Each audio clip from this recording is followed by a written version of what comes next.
Bueno, vamos a comenzar con un tema fuerte hoy. Vamos a comenzar con este video de Sin embargo, ¿no? Que es muy breve. Nacido en 1942 en La Purísima, Durango, una comunidad donde el 88.9% vivía en pobreza, escaló desde su humilde origen hasta convertirse en una de las figuras más poderosas de la Iglesia Católica en México. Protegido de líderes conservadores como el arzobispo Antonio López Aviña y el nuncio Girolamo Prigione, Rivera forjó su carrera aliándose con élites eclesiásticas y políticas, distanciándose de los principios de pobreza que marcaron su infancia. Entonces, vamos a hablar de Norberto Rivera. Norberto Rivera, ex arzobispo primado de México. Nacido, pues justamente en Durango, en 1942. En 1955, después de haber terminado sus estudios en La Purísima, entró al seminario de Durango. Ahí estudió teología y fue enviado a Roma para continuar sus estudios en la Pontificia Universidad Gregoriana, eh, donde obtuvo su grado y el máster y el doctorado en Sagrada Teología. Fue ordenado sacerdote en 1966 durante el papado de Pablo VI, aquel papa del Concilio Vaticano II, muy cercano a Juan Pablo II, que va a ser relevante. De 1967 a 1985 estuvo en Durango y en Zacatecas. Ahí fue miembro del seminario por 18 años y fue también parte del movimiento familiar cristiano y de la Acción Católica, movimientos civiles, ¿no? Profesor de eclesiología en la Universidad Pontificia de México, en la Ciudad de México, del 82 al 85. Luego fue obispo de Tehuacán y finalmente escaló hasta ser arzobispo primado de México en 1995. Y todo va de la mano con este señor, con Prigione, el nuncio que se entrevistó con estas personas y encubrió al padre Maciel, el del que hablamos el podcast pasado, ¿no?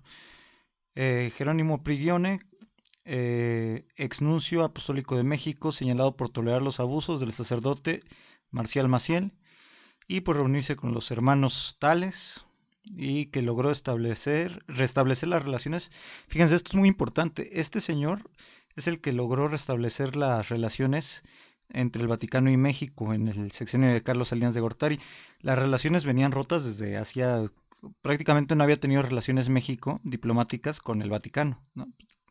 Guerra Cristera, entre otras puntos en que no coincidían el Vaticano y el gobierno de México. Este señor murió a los 94 años de edad en Italia y durante el pontificado del Papa Juan Pablo II, Prigione fue representante diplomático en México durante 20 años, del 78 al 97. Muy cercano este señor a Norberto Rivera. Tuvo bastante injerencia en cuestiones de política interna en México. En 1986, Prigione y el entonces secretario de Gobernación Manuel Bartlett, fíjense, vamos a empezar a ver pura joyita, ¿no? Aplacaron a varios obispos y sacerdotes de Chihuahua que protestaban contra las artimañas electorales del PRI en ese entonces, que llevaron a la gobernatura de Fernando Baeza. A mediados de los 90 intentó quitarle al obispo Samuel Ruiz la diócesis de San Cristóbal de las Casas, allá en Chiapas, debido a que este se había convertido en un fuerte crítico del gobierno, eh, ya que se había unido pues, a las posturas zapatistas, ¿no? En diciembre del 93 y enero del 94, Prigione recibió en la nunciatura apostólica a los hermanos Tales, que en ese tiempo eran prófugos de la justicia por sus actividades ligadas al crimen, bla, bla, bla, y por su supuesta participación en el asesinato del cardenal Juan Jesús Posadas Ocampo, ocurrido en mayo del 93, ahí en Guadalajara. El diplomático incluso sirvió de intermediario entre los criminales y el entonces Procurador General de la República, Jorge Carpizo. Al terminar su misión diplomática en México, en 1997, Prigione regresó a Italia. Fíjense qué curioso, en 1997 se le empieza a acusar a Maciel de todos estos crímenes. Y este señor dice, ahí nos vemos. Y ya regresó a Italia al pueblo donde nació. Prigione falleció 2016, ¿no? Este señor. Ahí lo vemos con Francisco. Acuérdense que nadie está exento en la Iglesia Católica, ¿no? Norberto Rivera, por su parte, sigue vivo, pero ha defendido hasta el delirio al abusador Maciel, del que hicimos el podcast pasado, ya que tenía una relación muy cercana entre Maciel, Prigione y el Papa Juan Pablo II. Todos ellos, pues, iban muy de la mano, tanto con Carlos Salinas de Gortari, con Zedillo no tanto, pero con Vicente Fox, pues sí, fueron muy cercanos. Y todavía Norberto Rivera a ese poder lo mantuvo hasta su renuncia al arzobispado, su renuncia casi obligada. En 2008, pues ya lo dijimos el podcast pasado, Maciel falleció en Florida a los 87 años. Ya lo habían obligado a retirarse tras descubrirse todos sus crímenes. Y Norberto Rivera en el poder todavía como cardenal. Decía que Maciel fue reconocido como uno de los peores, Maciel fue reconocido como uno de los peores criminales en este sentido, y comenzando con su cercanía con Juan Pablo II, como lo reconoció el mismo Benedicto XVI, ¿no? Este es de proceso, estos dos artículos son de proceso. Ahí los pueden checar, les dejo el enlace en la descripción. Entonces ya vamos viendo más o menos por dónde va el asunto, ¿no? Si nosotros buscamos Norberto Rivera últimamente en las noticias, veremos que el gobierno de la Ciudad de México, de Clara Brugada, le devolverá 1.3 millones de pesos por el cobro excesivo, supuestamente excesivo de impuestos, porque compró 2 depas, me parece que de 20 millones de pesos en la Torre Mítica, ahí en Coyoacán. También muy polémica la Torre Mítica, pero no es de lo que estamos hablando ahorita. Norberto Rivera gana devolución de impuestos por propiedades en Mítica valuadas en 10 millones de pesos. Cada uno de los depas, 10 millones de pesos, fueron 2. Jueza ordena tal cosa. Bueno, nosotros veremos estas noticias últimamente sobre Norberto Rivera, ¿no? Norberto Rivera, fiel defensor de la causa guadalupana, la Basílica de Guadalupe, este fue un artículo de 2024, tuvo al menos 12 millones de peregrinos tan solo el 12 de diciembre y una derrama económica de al menos 20 mil millones de pesos, solamente en el 12 de diciembre. Aquí está la señora Clara Brugada, todo esto, ¿no? Es importantísimo el culto guadalupano para estos señores. Ojo, no estamos criticando las creencias de nadie, solamente estamos aclarando que es importantísimo el culto guadalupano para ellos. El cardenal, este es de sin embargo, este artículo. El cardenal Billetotes, Norberto Rivera desembolsó 20 millones por 2 depas, ¿no? Es lo que estamos comentando. Y esto es solo la punta del iceberg, ¿no? Solo la punta del iceberg, porque es difícil creer que a un miembro del clero se haya enriquecido de tal forma, ¿no? Ya desde ahí empieza a ser todo muy, muy extraño. Estos artículos se los dejo ahí abajo en la descripción para que los chequen con calmita. Por otro lado, el FBI, este es de Univisión, investigó al hombre de confianza del cardenal Norberto Rivera por lavado de dinero. Peiro, este señor. Peiro y el cardenal, oriundos del estado de Durango, el sacerdote José María Hernández, profesor de teología para laicos en la capital del estado, relató a Univisión que el arzobispo Antonio López Aviña, mentor de Rivera, acogió a Peiro como su protegido al quedar huérfano de su padre, ¿no? Aquí hay otros nombres, ¿no? El arzobispo Antonio López Aviña. López Aviña era muy cercano al papá al papá de Peiro, no al papa, perdón. Dirigente estudiantil que organizó protestas laborales en los años 70 en Durango, ¿no? Acumularon muchísima riqueza en Durango. Ay, me está mordiendo mi gato. Peiro dijo que durante los años de su cercana relación con el cardenal no escatimó en esfuerzos para darle gusto a su mentor. Recordó que le regaló una costosa casa cerca a una cancha de golf en Durango. Casa que no tenía, ahora sí que, ni Obama, ¿no? Como decía el expresidente. Denme un momentito. Ay, señor. Ay, al que se le metió. Norberto Rivera es este señor. En fin, ¿no? Que si nosotros vemos la cercanía de Norberto Rivera, pues con personajes muy conocidos de la política mexicana, ¿no? Aquí está el expresidente Felipe Calderón, el actual secretario de Economía Marcelo Ebrard, entre otros personajes, ¿no? Incluso los vemos en algunas fotos con el expresidente Andrés Manuel, con Fox, y aquí está Norberto Rivera, ¿no? Es decir, un tipo que escaló desde el clero hasta las cúpulas más altas de la política mexicana. Pero, no me deja esto. Pero no, sin antes haber tenido una relación cercanísima con Juan Pablo II, ¿no? Ya también le hicimos un podcast a Juan Pablo II. Entonces veamos que hay un montón de protagonistas en toda esta historia, ¿no?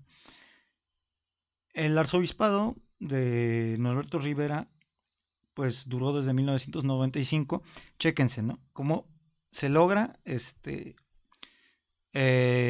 restablecimiento de la diplomacia con el Vaticano en el sexenio de Salinas de Gortari, y luego muy pronto se vuelve arzobispo Norberto Rivera, ¿no? Lo cual no es coincidencia para nada.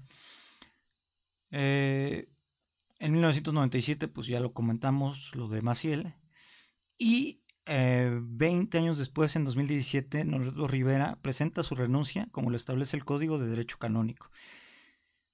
El 7 de diciembre del mismo año, el Papa Francisco aceptó su renuncia como arzobispo primado de México, nombrando a su sucesor. Es decir, este señor Francisco, tanto Benedicto XVI como Francisco, no es por justificarlos, pero reciben una iglesia contaminadísima por Juan Pablo II. Y lo que intentan hacer, bueno, si ustedes han visto la película de Los dos papas, donde se estudia la relación entre, bueno, se aborda la relación entre Benedicto XVI y el Papa Francisco. Benedicto XVI también le hicimos un podcast, no quería ser papa. Él sabía de todo lo que estaba manchada la iglesia católica y que Juan Pablo II no solo se negó a ver, volteó hacia otro lado. Renuncia y deja a su sucesor Francisco, y Francisco también está percibido de todo lo sucio que hay detrás de todo esto, ¿no?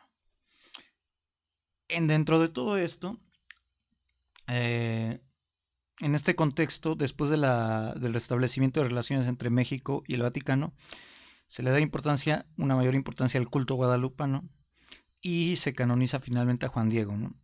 Muy cerca de la muerte del Papa Juan Pablo II. Era algo que tenía que hacer Juan Pablo II antes de ya no estar, ¿no?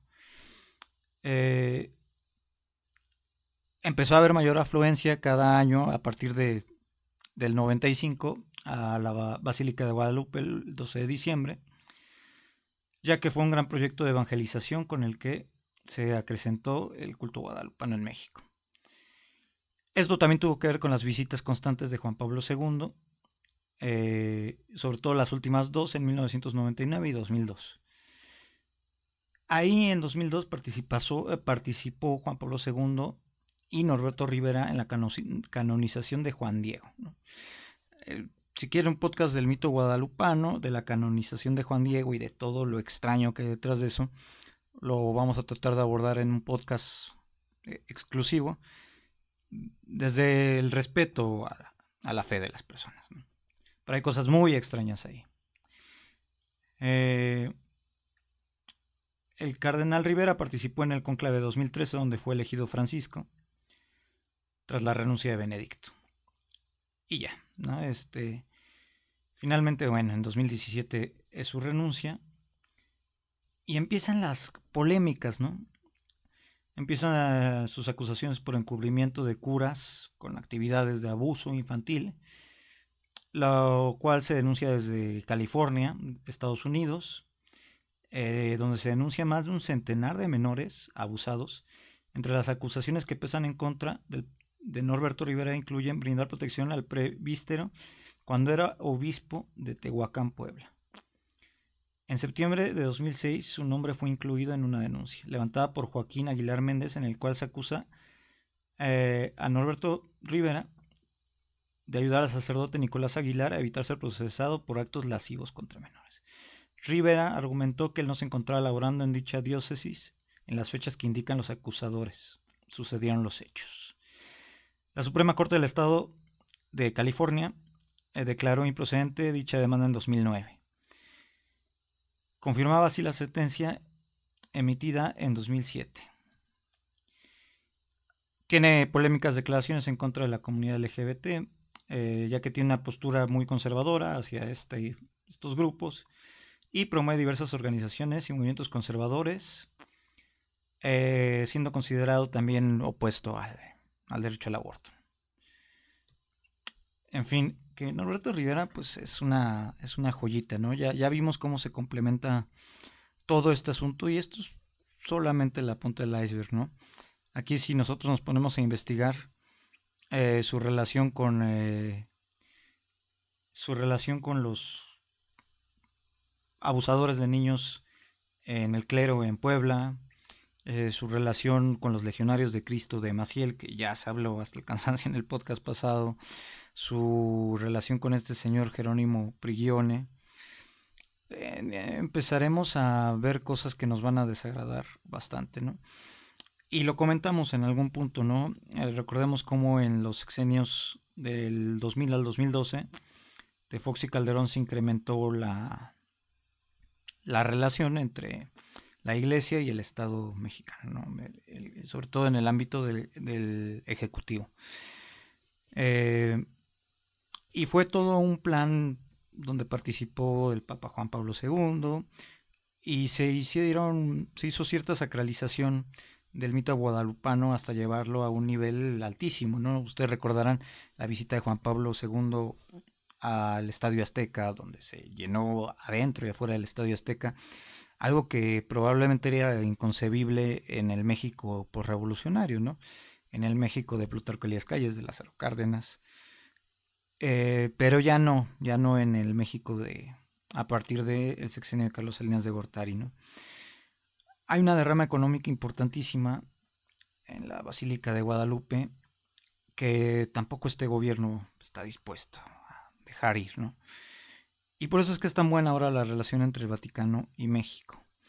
Vamos a hacer un podcast, el siguiente podcast, si les parece, vamos a hacerlo sobre la canonización de Juan Diego, el mito guadalupano y la relación que hay de todo esto con el Estado mexicano, ¿no? Un Estado que, de acuerdo con la Constitución de 1917, pretendía ser laico y que esto, 100 años después, fíjense qué irónico, se proclama la Constitución en el 17, 100 años después renuncia el arzobispo más corrupto que ha tenido la Iglesia Católica en México, amigo del monstruo más vil que ha tenido la Iglesia Católica en México, Maciel, y también amigo de toda la cúpula política, no solo la anterior, también parte de la actual, ¿no? Como ya lo vimos, ¿no? Aquí los vemos. Es decir, política y Estado política, Iglesia y Estado se unieron 100 años después de la proclamación de la Constitución de 1917 que promulgaba un Estado laico, ¿no? Dejó de ser laico. ¿En qué momento dejó de ser laico? Es difícil discernir, pero es a partir de Juan Pablo II, de todo este plan que Juan Pablo II lleva a cabo, no solo en México, también en Latinoamérica, ¿no? Entonces, bueno, hasta aquí lo dejamos por ahora. Vamos a hacer un podcast tanto del mito guadalupano como de la guerra cristera para terminar con este ciclo, ¿no? Con este ciclo de podcast vaticanos, ¿no? Entonces, síganos para más contenido, comenten si les gustó. Y pues nada, nos estaremos viendo y concluimos con esto. Como obispo de Tehuacán en los años 80 y 90, Rivera fue encargado de erradicar la teología de la liberación, una corriente que priorizaba a los pobres y a las comunidades indígenas. Bajo órdenes de Prigione, cerró el Seminario Regional del Sureste, que formaba a sacerdotes indígenas y reprimió a religiosos comprometidos con la justicia social, como el padre Tacho, quien lo acusó de caminar junto a los ricos, no con los pobres. Durante su estancia en Tehuacán, Rivera se apropió de una granja avícola donada al obispado, despidiendo al administrador original. Más tarde, como arzobispo primado de México, consolidó su fortuna mediante alianzas con magnates como Carlos Slim y los Hank González. Su transacción más polémica fue vender los derechos de la imagen de la Virgen de Guadalupe a una empresa estadounidense por $12.5 millones, repartiendo ganancias con la basílica. Rivera fue un defensor acérrimo de Marcial Maciel, líder de los Legionarios de Cristo, a quien calificó de inocente pese a las abrumadoras pruebas de abuso sexual. También encubrió al sacerdote Nicolás Aguilar, trasladándolo a Los Ángeles sin advertir sobre sus antecedentes de pederastia. Estas acciones le valieron demandas judiciales y críticas por priorizar la imagen institucional sobre las víctimas. En 2016, el Papa Francisco criticó sin nombrarlo la opulencia y los acuerdos debajo de la mesa de obispos como Rivera, quien respondió desde el semanario Desde la Fe, negando cualquier irregularidad. Un año después presentó su renuncia como arzobispo primado, aunque mantuvo su influencia y privilegios. Aún retirado, Rivera demostró su estilo de vida opulento al comprar 2 departamentos de lujo en la Torre Mítica, valuados en 10 millones de pesos cada uno. Reclamó y ganó un amparo para recuperar 1.3 millones de pesos en impuestos que consideró excesivos, evidenciando su doble moral frente a la pobreza que dice combatir. Rivera pasó de ser un niño pobre a un cardenal millonario, aliado de poderosos y enemigo de las corrientes progresistas. Su gestión se caracterizó por la represión interna, el enriquecimiento personal y el encubrimiento de abusos, contradiciendo los valores de humildad y transparencia que predica la Iglesia. Su figura resume los vicios del clericalismo mexicano, jerarquías autoritarias, complicidad con élites económicas y desprecio por las víctimas. Mientras el Papa Francisco promovía una iglesia pobre para los pobres, Rivera sigue siendo el emblema de una institución que protege a sus propios intereses. El apóstol de los encubridores, ¿no? Bueno, hasta aquí lo dejamos.